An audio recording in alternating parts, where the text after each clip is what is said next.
Anda saudara-saudari yang di luar sana yang tercari-cari ilmu peternakan.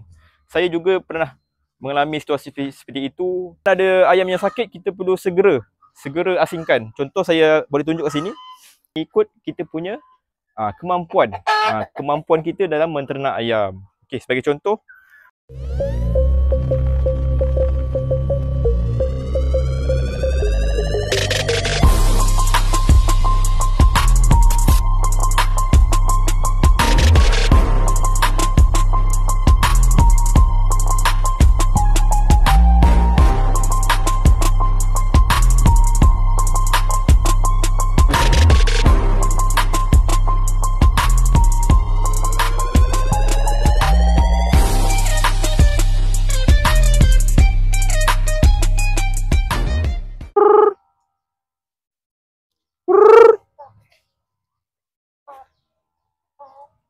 Assalamualaikum dan selamat sejahtera kepada saudara-saudari sekalian. Bertemu kembali di episod kali ini. Baiklah, hari ini saya sebenarnya tengah bagi ni Brahma saya ni bagi dia lepas bebas, bagi dia jalan-jalan kejap, bagi dia makan jagung.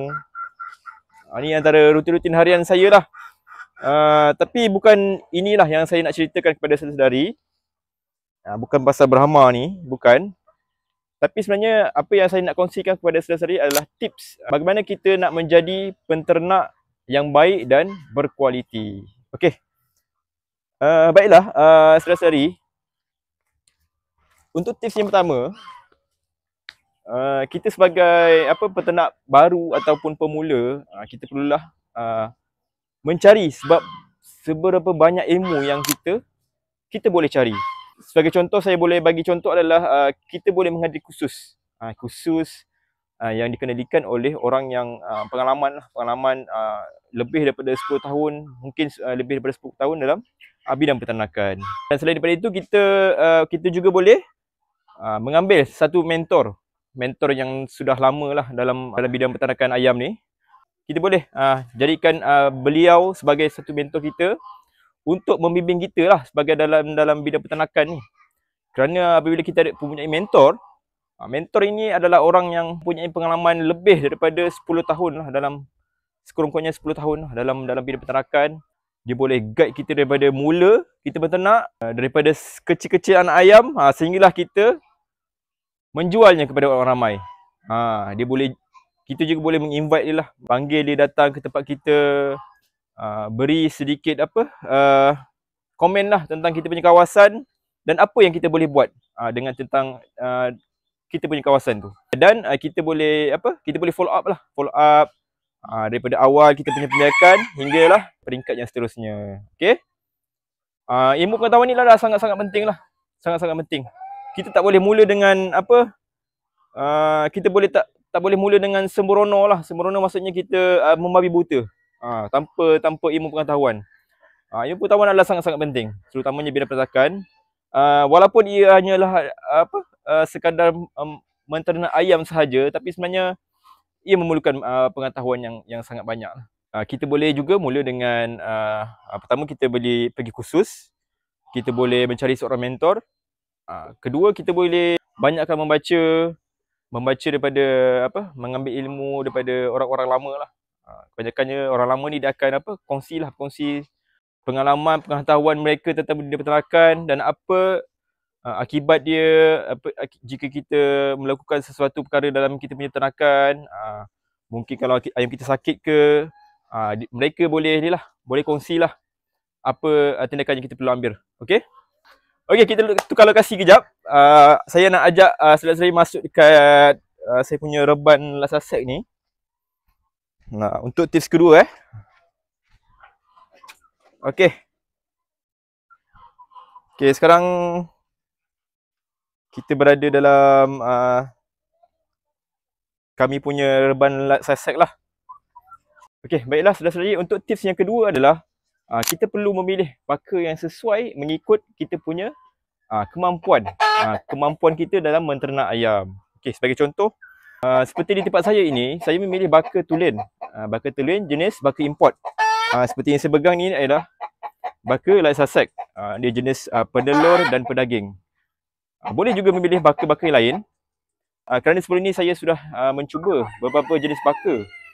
Seperti saya mula dengan ayam kampung. Saya mula dengan, selepas itu saya tukar ke ayam penelur. Dan selepas itu saya bertukar pula kepada ayam kacukan. Kacukan seperti ayam kampung kacuk dan ayam gajah.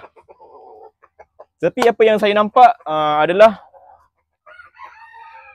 apabila saya menternak jenis-jenis macam tu, saya masih belum nampak lagi lah rentak dalam saya punya dunia penternakan ni. Sehinggalah saya beralih arah ke ayam jenis import ni. Import dua fungsi, penelur, pedaging. Dan semestinya lah ayam baka tulen.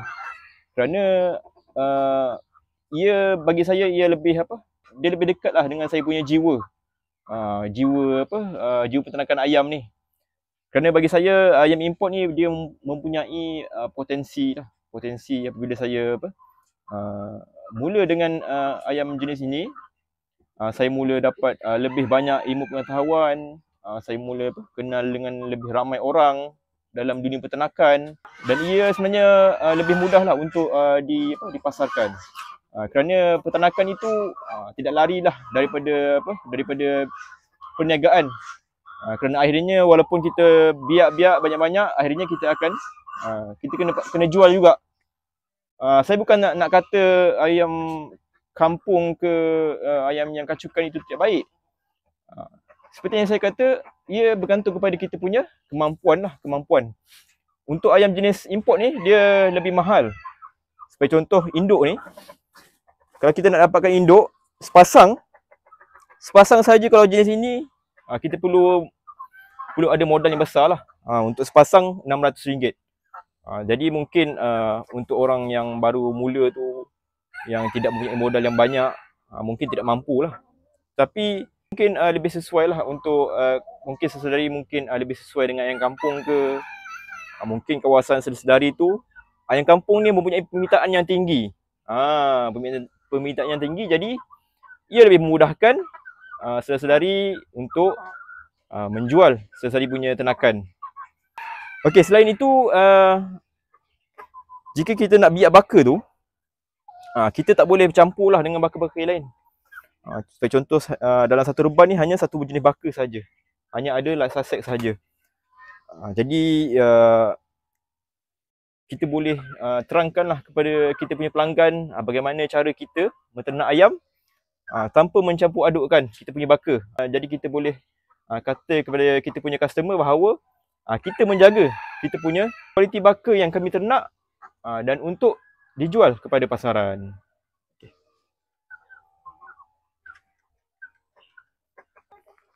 Okey, baiklah, saudara-saudari, tips yang seterusnya adalah pemilihan makanan yang sesuai untuk kita punya ayam yang kita ternak. Untuk saya ni adalah baka yang kebanyakan yang di tempat saya ni adalah ayam jadi pembaka lah. Ayam jadi pembaka dan penelur. Ayam yang bertelur banyak, dia juga perlu aktif setiap hari. Jadi pemilihan makanan adalah amat penting lah, amat penting untuk dititik beratkan dalam kita punya kawasan peternakan. Untuk saya punya tempat peternakan ini, saya memilih ni lah dedak jenis ayam pembaka yang dikeluarkan oleh syarikat Gold Coin, iaitu yang kod yang kita boleh cari di pasaran adalah 107 ataupun 110M. Yang saya ada ni adalah 107M. Dedak ini adalah amat penting lah untuk kita punya kita juga pembiakan ayam. Terutama ayam dedak pembaka ini. Apa yang saya tahu, dedak pembaka ini dia memberi vitamin dan yang banyaklah kepada kita punya ayam. Untuk kita tahu ayam ni untuk jantan sahaja yang kita perlu tahu, dia mengawan sehari itu lebih daripada 10 kali. 10 ke 30 kali untuk seekor jantan tu. Jadi dia memerlukan vitamin yang banyaklah dalam dia punya pemakanan. Dan selain itu, untuk yang betina pula, dia memberi jumlah kalsium yang cukup lah untuk penghasilan telur. Jumlah penghasilannya kalsium yang bagus. So bila vitamin tu vitamin yang dia dapati dalam dia punya dedak tu, Dia boleh dia menghasilkan baka yang berkualiti lah untuk dia punya anak-anaknya nanti. Dan untuk kulit telur pula, apa yang saya perasan, dedak pembaka ini kulit telur dia agak sedikit nipis. Itu salah satu faktor yang penting lah untuk ayam-ayam pembaka ni. Kerana apabila kita masukkan dalam telur tu dalam incubator, dengan kulit telur tu yang nipis, dia memudahkan untuk anak ayam itu mematuk dan menetas daripada telur. Kalau kita guna dedak penelur ni, bagi saya untuk ayam-ayam pembaka ni tidak sesuai lah untuk ayam dedak penelur. Kerana dia menghasilkan cengkerang telur yang sangat tebal dan keras. Jadi dia punya kadar penetasan tu akan menurun. Mungkin kalau sesiapa yang guna dedak penelur tu, kita boleh ubahlah sedikit. Kita ubah sedikit, seperti kita campurkan dengan dedak lain. Kita ambil dedak penelur tu dan kita campur dengan dedak starter dan sedikit jagung. Kita olah sikit. Kita tak boleh bagi 100% dedak penelur. Itu apa yang sekadar saya punya pengalaman lah. Memang dedak penelur ni akan mengeraskan sedikit kulit telur tu. Jadi bila kulit telur tu keras tu, kadar kematian anak ayam semasa proses penetasan itu adalah sangat tinggi. Jadi ia sedikit tidak sesuai lah bagi saya. Okey, baiklah. Selanjutnya kenapa saya menekankan pemakanan dalam untuk kita menjadi peternak yang baik dan berkualiti. Kerana bagi saya dengan apa yang kita punya ternakan makan akan menghasilkan anak yang sangat berkualiti lah. Kerana dengan cara yang saya ternak ini, kami mengurung mereka dalam satu reban, dan sesekali sajalah kami akan lepaskan. Itu pun bila saya ada masa lah untuk saya lepaskan mereka. So bila macam tak ada masa tu, memang ayam yang kami ternak ni memang 100% bergantung kepada dedak semata-mata. So bila kami ada masa tu, bolehlah sesekali kami bagi sisa makanan. So bila kita bagi dedak tu, kita dah tak perlu fikir lagi dah. Kita tak perlu fikir apa lagi dah. Kerana nutrien yang dihasilkan untuk menghasilkan makanan dedak itu sudah cukup, sudah lengkap.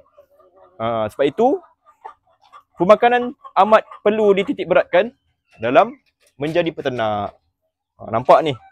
Tengok telur yang dihasilkan oleh ayam yang makan dedak yang berkualiti. Sangat besar.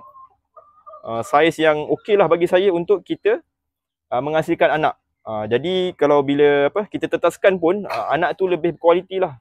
Anak tu besar, tidak terbantut, tidak kecil, dan mempunyai fizikal yang sangat berkualiti. Jadi kita dapat terangkan kepada kita punya pelanggan bahawa kita menghasilkan anak yang sangat berkualiti berdasarkan daripada apa yang kita berikan makanan kepada kita punya ternakan. Okey, baiklah saudara-saudari, tips yang seterusnya, tips yang keempat, kita perlu menitik beratkan untuk menjadi seorang peternak yang berjaya adalah dengan kawasan yang sesuai. Dengan kawasan yang sesuai untuk kita punya ternakan. Nak tekankan di sini adalah kebanyakannya ramailah orang yang tanya saya berapa keluasan yang kita perlu untuk ayam ternakan kita.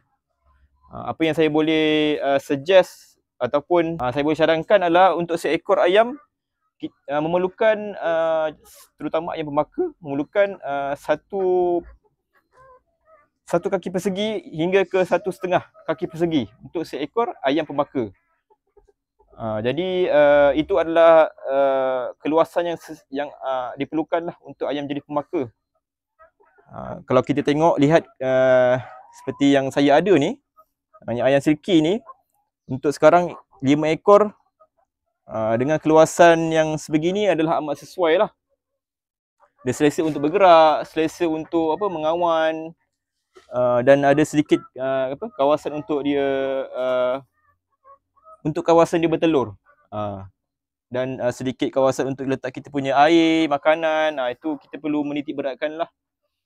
Selain daripada itu, kita punya kawasan tempat tu perlulah tidak terlampau bising lah. Untuk jenis-jenis ayam macam ni, dia dia kalau boleh dia tak boleh terlampau bising. Contoh berdekatan dengan kilang ke, berdekatan dengan apa, ada tempat bengkel-bengkel motor ke, ataupun bengkel-bengkel apa, ketuk-ketuk kereta apa semua, itu memang sangat-sangat tak sesuai lah, kerana dia akan membuat kita punya apa, haiwan ternakan itu akan stres.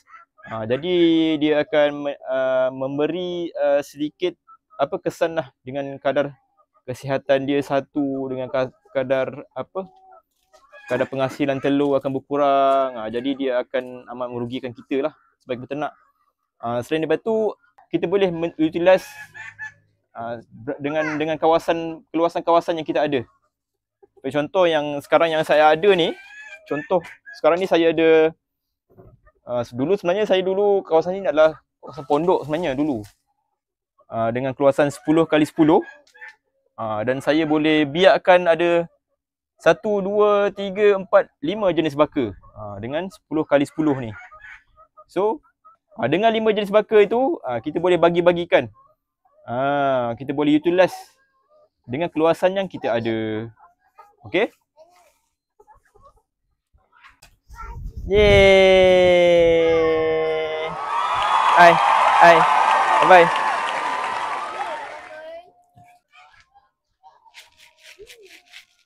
Okay, saya bagi yang makan sekejap Makan. Makan.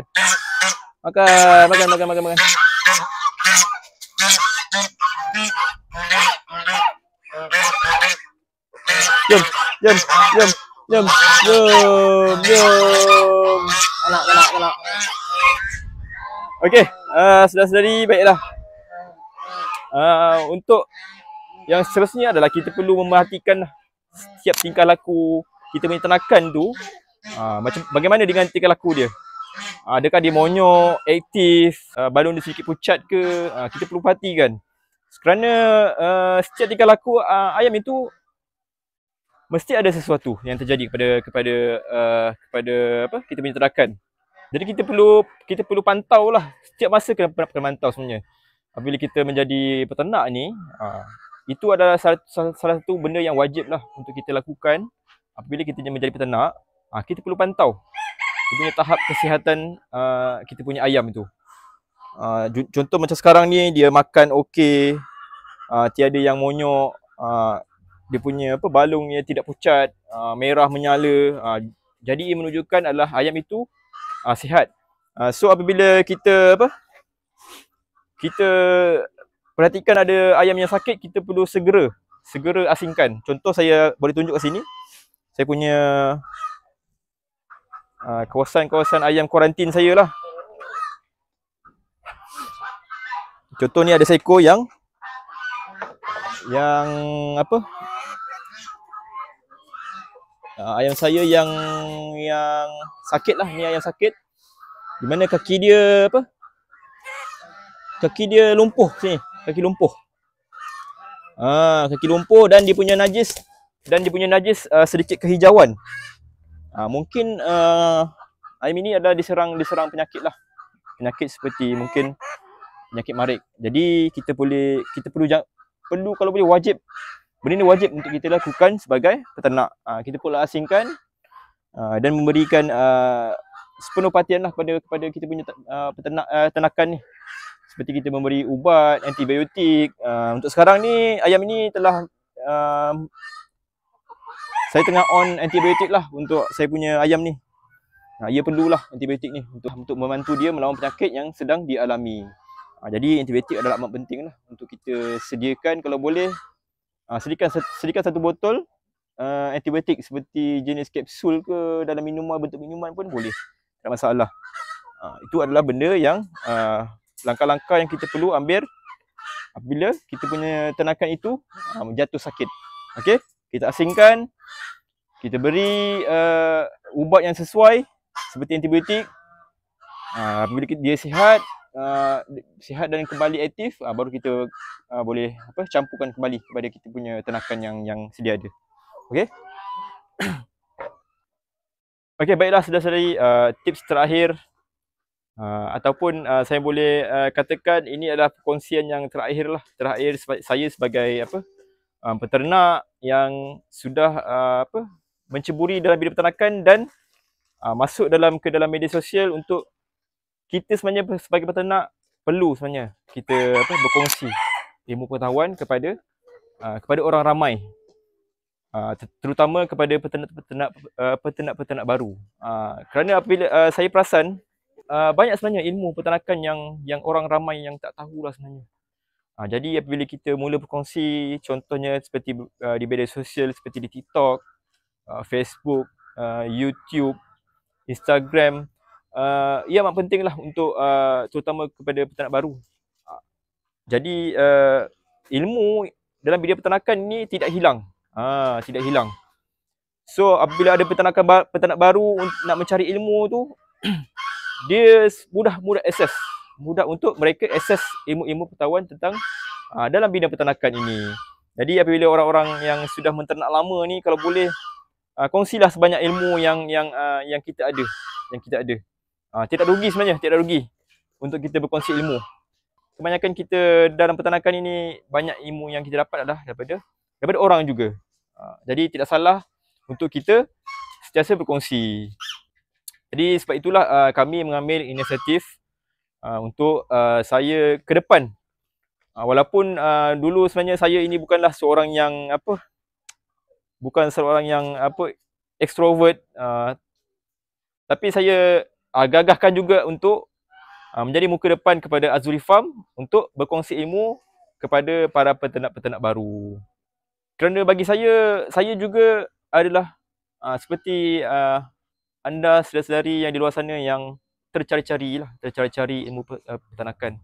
Saya juga pernah mengalami situasi seperti itu. Jadi apabila kita tercari-cari itu, banyaklah ilmu sebenarnya yang kita tak dapat apabila ilmu itu tidak dikongsikan dan dikembangkan. Jadi sebab itulah saya mula berkongsi kepada orang ramai untuk berkongsikan ilmu pengetahuan yang tak seberapa banyak tapi mungkin dapat membantu dan memberi manfaat kepada para peternak-peternak baru. Baiklah saudara-saudari, cukup di sini saja episod kali ini. Kepada yang belum subscribe itu, silalah subscribe channel saya kerana akan lebih banyak lagi ilmu-ilmu menarik ataupun input-input dan info-info yang menarik dalam dunia peternakan yang saya kongsikan kepada saudara-saudari. Baiklah, sehingga kita berjumpa di episod seterusnya. Assalamualaikum dan selamat menternak. Ni.